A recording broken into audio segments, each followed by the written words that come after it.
Então, quero apontar a oportunidade ao Ministro Chong, se tem a possibilidade de contestar a seguinte pergunta, para o qual é Tourism Security Force que vai introduzir na área de hotel, como o Ministro mira o desenvolvimento aqui, está aplaudindo, está sostener o desenvolvimento aqui com a Aruba Hotel Security Foundation, junto com a ATA, está implementando na seguinte luna.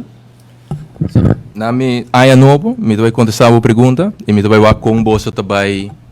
Como você vai comunicar isso aqui, então a base desse aí me decidi se me seguir contestar a vossa pergunta. Não.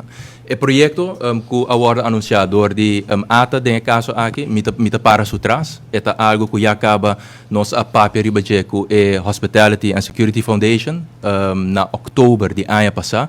E se boak também nos plano de manejo, pero também é possession paper novo que o corpo atual traga, nós queremos em cooperação entre o setor público e o setor privado.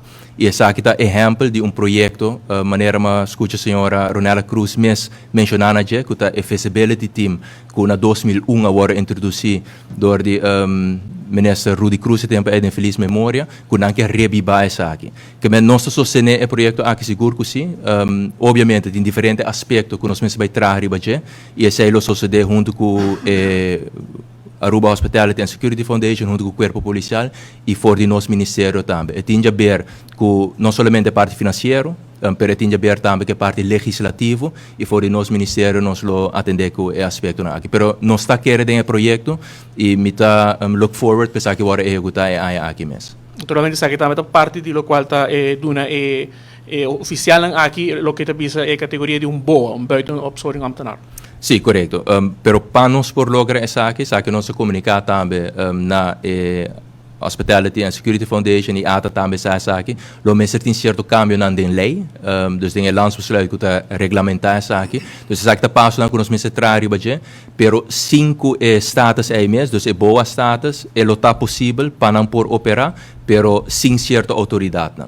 E tour stakeholders sempre a indicar voor die aia ng hopi atrás kaba kung nanta wake valor agregar pa e persona ng aqui tem certa autoridade ng tame kung na mes por trang processo verbal na mes por tuma certa ação e não depende solamente de agente policial.